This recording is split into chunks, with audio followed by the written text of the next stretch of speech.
कृतज्ञ हाथी और बुधना कृतज्ञ हाथी भी हो सकता है। झारखंड के चतरा जिले की वर्षों पुरानी बात है। उस समय ये जिला जंगलों से घिरा रहता है।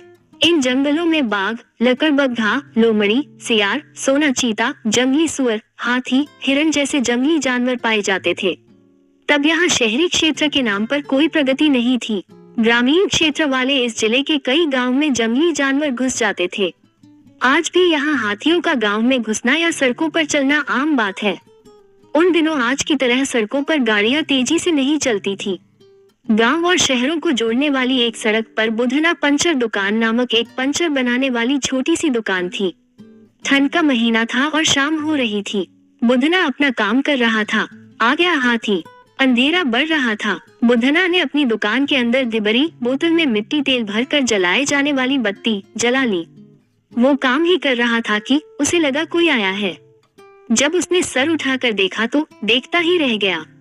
एक नजर पड़ते ही उसके पसीने छूटने लगे। उसने देखा उसकी दुकान से दुगना बड़ा हाथी उसकी दुकान के सामने खड़ा है।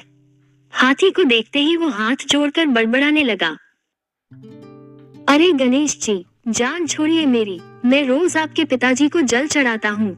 मुझसे क्या गलती हो गई प्रभु? मेरी जान क्यों लेना चाहते हैं? इतने में हाथी ने अपना एक पैर उठाया। बुधना समझ गया था कि आज उसका अंतिम दिन है। उसने अपनी आंखें जोर से मीच ली। उसे पता था कि क्षण भर में ये हाथी मुझे कुचल देगा। बुधना ने की हाथी की मदद। कुछ क्षण आंखें मीचने के बाद जब उसने आंखें खोली तो देखा कि हाथी ने अपने पैर को पलटकर उसके सामने रखा हुआ है। बुधना ने ध्यान से देखा तो पाया कि हाथी के पैर में एक मोटा सा लोहे का कील चुभा हुआ था। बुधना कभी कील को देखता तो कभी हाथी को। फिर उसने सोचा कि यदि मैं इस कील को हाथी के पैर से निकाल दूं तो शायद ये मुझे नहीं मारेगा, परंतु यदि इससे इसे दर्द हुआ तो यह मुझे मार भी सकता है। फिर उसने सोचा, चलो निकाल देता हूँ। भगवान को दया आई तो बचा ही लेंगे। वैसे भी यहाँ से भाग निकलने का कोई उपाय तो नहीं है। ये सोचते हुए उसने लोहे से बना कील निकालने वाला एक औजार उठाया। पूरे ध्यान से उसने हाथी के पैर से कील निकाल दी। हाथी ने किया बुधना का पीछा। कील निकला देख हाथी चिंघाड़ने लगा। बुधना डर गया। कुछ क्षण के बाद हाथी बुधना की दुकान के बगल में जाकर बैठ गया। बुधना को डर भी लगे। वो सोचने लगा, ये जाता क्यों नहीं है? यहाँ क्यों बैठ गया? उससे घर भी जाना था।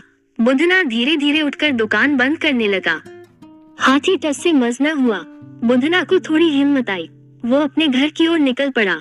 राहत की सांस लेता बुधना चल रहा था। उसके मन में ख्याल आया, कहीं हाथी मेरे पीछे तो नहीं आ रहा? जब उसने पीछे मुड़कर देखा तो सच में हाथी उसके पीछे आ रहा था। बुधना ने सोचने लगा, ये आज मैं कहाँ फंस गया हूँ? यह मेरे पीछे क्यों आ रहा है? तब तक बुधना का घर गया। चला गया हाथी, ग्रेटफुल एलिफेंट। घर पहुँचते ही बुधना ने अपने घर में घुसकर दरवाजा बंद कर लिया और फिर झरोखे से हाथी को झांकने लगा। हाथी वहीं कुछ देर खड़ा रहा, इधर उधर देखता रहा। फिर 5 मिनट बाद चला गया। बुधना जब मुड़ा तो देखा उसका पूरा परिवार भी चुपचाप ये सब देख रहा था। परेशान बुधना ने अपने परिवार को पूरी आपबीती सुनाई। कुछ घंटों तक वे लोग झांक कर देखते रहे कि कहीं हाथी फिर से तो नहीं आ गया। जैसे तैसे राहत की सांस ली। बहुत रात हो जाने पर वे लोग भी सो गए। हाथी की कृतज्ञता। ठंड के दिनों में जल्दी कहाँ धूप निकलती है। उस दिन बुधना का परिवार देर से उठा। जब झरोखे से झांक कर देखा तो हाथी वहीं खड़ा था, परंतु इस बार बुधना घबराया नहीं, अचंभित था। हाथी ने बुधना के दरवाजे को छोड़कर उसके घर के सामने करीब 100 गन्ने रख रखे थे। बुधना अपने परिवार सहित घर के बाहर निकला। तभी हाथी ने चिंघाड़ते हुए अपनी सूंड को उठाया और बुधना के माथे को धीरे धीरे सहलाया। बुधना अब उसके प्रेम और कृतज्ञता तो महसूस कर पा रहा था। फिर हाथी चला गया। बुधना समझ गया, कल हाथी कील निकल जाने के बाद क्यों बैठा रहा, क्यों मेरा पीछा कर रहा था। ये कहानी अच्छी लगी तो लाइक और शेयर जरूर करें। जय श्री राम।